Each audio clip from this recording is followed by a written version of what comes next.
I keep telling myself I'll post this when I have something more definitive to say, when I know how it ends or at least have a better handle on what's been happening.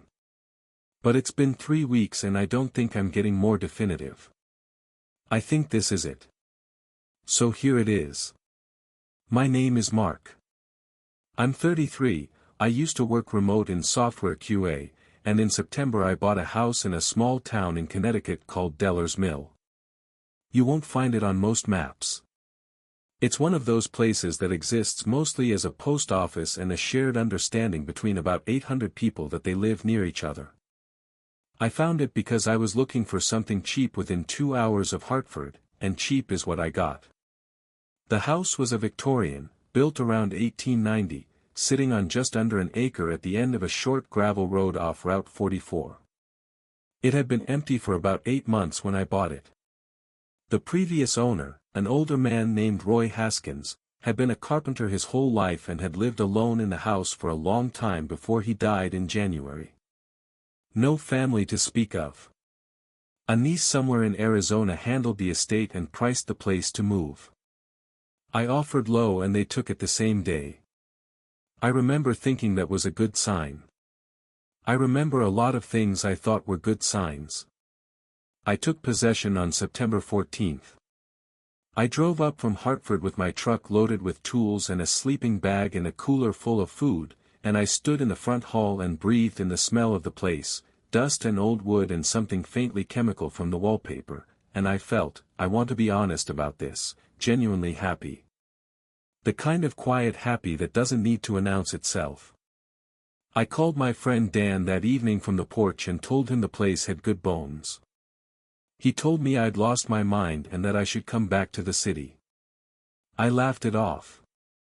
I haven't talked to Dan since October 9th. I don't have a good reason to give him for that, or for most of what's happened since. The wallpaper was the first project. Every room in the house had it, heavy, dark, vinyl-backed stuff that someone had installed in the 1970s directly over the original plaster, and it had to go before anything else could happen. I started in the front parlor, the biggest room on the ground floor, the one with the bay window that faced south and got good morning light. I rented a steamer from the hardware place in town, a small operation called Mercer's that was run by an older guy named Tom who moved slowly and charged fair prices and had a handshake that felt like gripping a handful of river stones. The steamer worked fine. The wallpaper came off in the way old vinyl always does, cooperative for the first few strips, then stubborn, then cooperative again, a negotiation more than a process. By the end of the third day I had the east and north walls down to bare plaster. The plaster was in better shape than I'd expected, which felt like a small victory. There were a few soft spots and one area near the ceiling in the northeast corner where it had crumbled away to the lath, but mostly it was solid. I was making good time. I had a rough plan: strip the parlor, skim coat and prime the walls, get the floors refinished in that room, and then move room by room until the place was livable enough to actually move into properly, not just camp in. It was a reasonable plan. I was a reasonable person. I noticed the texture on September 19th, a Thursday, while I was working on the south wall. I'd gotten a wide section of vinyl off and was steaming the paper backing loose when I stepped back to check the surface and stopped. The plaster had inclusions in it that the other walls hadn't had. Small, yellowish, slightly curved flecks distributed across the surface in a density that seemed too even to be accidental. I got close and touched one. It was hard. Smooth on one side, slightly ridged on the other. It caught the light in a way that stone doesn't quite catch light, that mineral aggregate doesn't quite catch light, but that I couldn't at that moment identify more specifically than that. My first thought was that it was decorative, some kind of textured finish that had been fashionable at some point, embedded aggregate that had been troweled in on purpose. I took a photo and posted it to a home renovation group I'd been following. The 2 responses I got said it looked like lime plaster with shell inclusion, which apparently was a real thing, and suggested I skim coat over it. That was good enough for me. I moved on to the west wall. There was a lot of wallpaper left to strip and I was trying not to fall behind. I came back to the south wall on September 22nd with the orbital sander, planning to knock the texture down before skim coating. I had my dust mask on and my safety glasses, the radio going on the mantel, the bay window cracked for ventilation. I ran the sander over a 2-foot section and stopped after maybe 4 seconds because of the smell. I know that smell. Anyone who's been to the dentist knows that smell. It's the smell of a drill on enamel, of keratin burning, of something between bone and tissue reacting to heat. It hits you somewhere below the thinking part of your brain, in the part that just knows, and what it knows is wrong. I opened the window the rest of the way and stood with my face in the outside air for a minute. Then I went back with a flashlight and crouched down and looked at the section I'd sanded. The tops of some of the flecks had been shaved off, exposing their cross-sections. The cross-sections had the layered internal structure of nail. Human nail. That specific translucence, that specific pale pink at the base where the sanding had gone deep. I stood up and looked at the rest of the wall, the whole south wall, floor to ceiling, corner to corner, and in the flashlight beam I could see that they were in rows. Not random. Not aggregate. Rows, slightly overlapping, every one of them oriented the same way, curved edge pointed outward from the plaster toward the room. Toward me. Thousands of them. I sat down on the floor of the parlor and didn't move for a while. I want to describe what that moment felt like, but I'm having trouble finding language for it that doesn't sound like I'm dramatizing. It wasn't like being scared in the normal sense. It was more like being standing in a room and understanding for the first time that the room was not the shape you had thought it was. That the walls were in different places than you'd assumed. Not threatening yet. Just wrong in a way that had no available category. I called my realtor, a woman named Carol who had been pleasant and efficient and who I'd had no reason to think about since closing. I told her I'd found something unusual in the plaster and asked what she knew about the previous owner's work on the house. There was a pause. Then she said Roy had done all his own work, that he was very skilled, that he'd taken a lot of pride in maintaining the property. She said this in the tone of someone reading from a card. I asked if there'd been any other interested buyers before me. Another pause. She said there had been some interest but that it hadn't worked out. She said this in a way that did not invite follow-up. I thanked her and hung up and sat on the parlor floor for another while with the flashlight aimed at the south wall and the afternoon light through the bay window making everything gold and ordinary looking. I went to the hardware store the next morning and talked to Tom. Not about the nails, I hadn't figured out how to talk about the nails yet, but about Roy Haskins, in the way you can ask about someone in a small town without it seeming like you're asking. Tom had lived in Deller's Mill his whole life. He'd known Roy, he said, since they were both young. Roy had been a good carpenter. Kept to himself after his wife passed, maybe 15 years back. Tom paused over a shelf he was straightening and said Roy had been an unusual man in some ways but that in a town like this you tended not to ask about unusual. He said this without looking at me. I bought the supplies I'd come for and drove back to the house. I found the notebooks on September 27th. I'd been putting off dealing with the basement. It was dark in the way old New England basements are dark, fieldstone walls, earthen smell, a damp that felt like it had been there since before memory, but the water heater had started making a sound I didn't like and I needed to check it. The water heater was fine. On a shelf next to it, between a coffee can full of rusted nails and a coil of old electrical wire, there were 4 composition notebooks with marbled covers. Roy Haskins, written inside each front cover in a careful, deliberate hand. Along with a year. The earliest was 1989. The latest was 2022. There were no words in them. I have to keep coming back to this because it sounds like something I'm adding for effect, and I'm not. No words. Just dates, written every few pages, month, day, year, and diagrams. Detailed, precise, to scale floor plans of every room in the house, with measurements in the margins.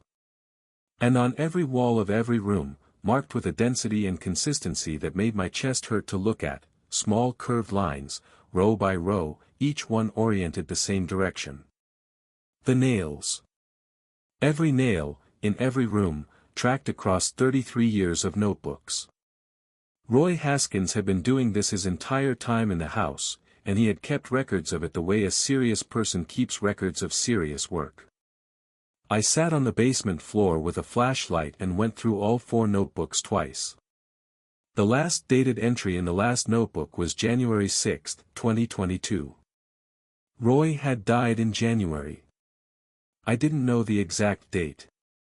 I put the notebooks back where I'd found them and went upstairs and made coffee and stood at the kitchen window looking at the yard and trying to think of a single rational explanation that covered all of it and failing. That was the end of week 2. In week 3 things got harder to explain away. The sound started sometime around September 28th or 29th. I want to be precise about what it was because I spent a lot of time trying to identify it and I know I wasn't imagining it. It was a dry, faint, continuous shuffle, like a stiff brush being drawn slowly across rough fabric. It came from the walls. Strongest from the south wall of the parlor, which was where I'd done the sanding, where I'd first really looked at what was there. I lay in my sleeping bag on the second floor at night and listened to it and went through every explanation in order: mice in the walls, squirrels, the structure settling, thermal expansion, my own heartbeat amplified by the sleeping bag's material. Each explanation worked for about 30 seconds and then the sound continued in a way that didn't fit it. The sound responded to me. That was the thing I most wanted not to notice and could not stop noticing. When I stood near the south wall the sound got subtly fuller, more present, like the difference between a radio on low in another room and the same radio turned up 1 notch. When I stepped back it decreased. When I pressed my hand flat against the plaster it stopped. Not faded, stopped. And when I lifted my hand it resumed, immediately, the way a recording resumes when you unpause it. My hand started hurting the first week of October. A deep ache, not in the muscles but seemingly in the structure, a feeling of pressure from inside. I told myself it was the renovation work, which is hard on your hands in accumulated ways, grip pressure and vibration and repetitive motion. My nails were growing faster than usual. Notably faster, I was trimming them every 2 or 3 days instead of once a week, and when I did they were thicker than they should have been, slightly yellowed at the free edge, with a curve to them that my nails don't usually have. I started wearing work gloves most of the time. I told myself it was for protection while working. It was not for protection while working. On October 7th a sheriff's deputy came by. His name was Greg, he said, just Greg, and he was young and seemed uncomfortable, the kind of uncomfortable that isn't social awkwardness but something more specific. He said he was checking on the new owner of the Haskins property, making sure everything was okay, standard welfare check in a small town. I made coffee. He came in and stood in the parlor doorway and looked at the walls, which by then I had partially covered with new drywall on the south side but not on the others, and the bare walls with their dense rows of embedded nails were visible in the morning light. He didn't say anything about them. He accepted coffee and stood near the window and asked how the renovation was going and whether I'd had any trouble with the well. I had my hands wrapped, the skin around my knuckles had gotten raw, and his eyes went to the wrapping and stayed there a half second too long, the way eyes do when they see something expected rather than surprising. When he left he stopped in the hall and said, "Old houses in this area, sometimes it's better to work with what's there rather than fight it." He said it conversationally, like advice about plaster adhesion or floor refinishing. He put his hat on and let himself out. I stood in the parlor and listened to the sound from the walls and tried to figure out what he'd meant and didn't get anywhere. I tried to cover the nails. For different approaches over about 10 days, and I want to describe each one because each one failing in its specific way tells you something about what is in these walls. First I tried a heavy skim coat of fresh plaster over the south wall sections where the nails were most exposed. I applied it at night and went to sleep and woke up 6 hours later to find the nail tips already emerging through the setting compound, clean and dry, barely disturbing the material around them. Not breaking through violently, pushing through, slowly, the way a plant pushes through soil. The skim coat was cracked in small radial patterns around each point of emergence, like ice cracked around stones. Second, I hung half-inch drywall directly over the plaster, screwed to the studs. This lasted almost a full day before I heard the sound change register, heavier, deliberate, and found the drywall bulging outward from dozens of points, the paper face tented up over protrusions that were clearly not going to stop. Third, I tried a construction adhesive and a second layer of drywall over the first. By morning the outer layer had split along stress lines I hadn't put there, and the nails were through both layers, flush with the surface, tips just barely visible in the beam of a flashlight. Fourth, I drove to a building supply in the next town and bought a 2-part epoxy marketed for sealing concrete floors, extremely high compressive strength. I mixed it and applied it to a test section on the east wall, the wall I hadn't covered yet. 4 hours later the nails had come through it. The epoxy had cracked around each one in the same radial pattern as the plaster compound. Clean cracks. Like something had grown through it, rather than broken through it. The night of October 12th is the one I think about most when I'm trying to sleep in my truck, which is where I've been sleeping. I was on the mattress on the second-floor bedroom, the room I'd been using since I arrived. I woke up around 3 a.m. because I couldn't move my right hand. I was on my back, arm at my side, and my hand was against the baseboard wall, and it was held there. Not by a cramp. By the nails from the baseboard section of the east wall, which I had not covered, which had extended during the night and entered the skin of my palm and fingers at an angle that made pulling back difficult the way a fishhook is difficult to pull back. I felt each one individually. I could feel the specific purchase each had in the flesh of my hand, not deep, not agonizing, but there and certain. I did not panic. I turned my phone flashlight on with my left hand and looked at my right hand against the wall and I pulled. The sound it made is one I'm not going to describe. The resistance was real and then it was gone and I was sitting up on the mattress with my hand against my chest and less blood than I expected and my heart very loud in my ears. I turned the flashlight on the wall. Where my hand had rested there was an impression in the plaster shaped exactly like my palm, the nails that had been there now flush with the surface, and in the negative space of the handprint between them the plaster had been replaced by something that was pale and slightly translucent and that pulsed. Slow and regular. Like something with a heartbeat. I left at 3:30 that morning. I sat in the truck in the gravel with the engine running and the heat on and looked at the house for a long time, until the sky started going gray in the east. Then I drove to the diner on Route 44 that opens at 5 and drank coffee and ate breakfast I couldn't taste and looked at the back of my right hand, where the small marks had already mostly closed. I went back because I didn't know what else to do. Because the house was mine on paper and my tools were in it and because I kept thinking there was something I was missing, some step I hadn't taken that would resolve this into sense. I spent another week trying things. A contractor I found online drove out, looked at the south wall, and left without giving me a quote. I called him when he was most of the way down the drive and he said he was sorry, he had other jobs. I told him I'd pay over market rate. He said he appreciated that and didn't come back. I went through Roy's notebooks again, more carefully this time. I'd been wrong that there were no words. There were words, penciled into the margins of the diagrams in a hand so small and faint you needed a good flashlight and patience to find them. In the 1996 notebook, inside the back cover, takes what it needs. In the 2004 notebook, along the bottom margin of a diagram of the second bedroom, getting harder. In the 2014 notebook, along the inside front cover, the lightest of any of them, barely an impression, don't fight the walls. In the 2022 notebook, beneath the last dated entry, January 6, almost finished. Almost finished. Roy died that same month. He had lived in this house for more than 30 years. He had fed it for more than 30 years.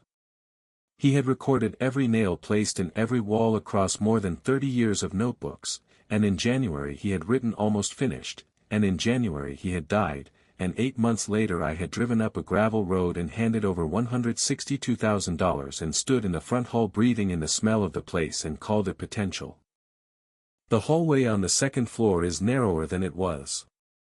I want to be precise, not by a lot, not by anything I could prove with a tape measure to someone who hadn't walked the hallway before. But I grew up in a house with a hallway of a very specific width, and I know what my body knows about moving through space, and this space is smaller. The walls are closer together. The plaster where I've cleared sections, and I've cleared several, trying to understand, is warm. Not room temperature warm, not the ambient temperature of an enclosed wall cavity. Warm like skin. And it yields very slightly under sustained pressure. Just barely. Just enough. The nails in the uncovered sections of the east wall are almost entirely at the surface now. Not subsurface anymore. They are visible as a dense texture under raking light, like the surface of a pine cone, like overlapping scales, and they are warm to the touch through my work gloves, and when I press my palm flat against them the sound from inside the wall stops. Every time. Completely. Like something holding its breath. I've been in the truck for 4 nights. I go in during the day because I can't afford to just walk away, or tell myself I can't, which may be the same thing. I bring my phone and write on it and charge it from the truck and eat from the cooler. At night there's a sound from the parlor that's different from the daytime sound, that's been getting louder each night, wet and rhythmic and coming from the south wall, from the interior of the south wall, and I can hear it from the truck with the windows up. Tonight it started earlier than it has before. Around midnight instead of 2. The second floor landing light just came on. I watched it happen through the window. I did not leave any lights on when I came out tonight. The switch for that light is at the top of the stairs, which is also where the hallway is narrowest, where the walls are warmest, where the texture is most developed. I've been sitting here for 20 minutes trying to decide whether to go back in. There's something moving behind the south wall. Not the sound I described, something different, something that started about 10 minutes ago, a slow scraping that moves along the wall from left to right and then stops and then starts again. Like something oriented, looking. Like something trying to find the edge of a thing it's been inside for a long time. I don't know what Roy was finishing. I don't know what finished means for something like this. I'm going to go check on the light.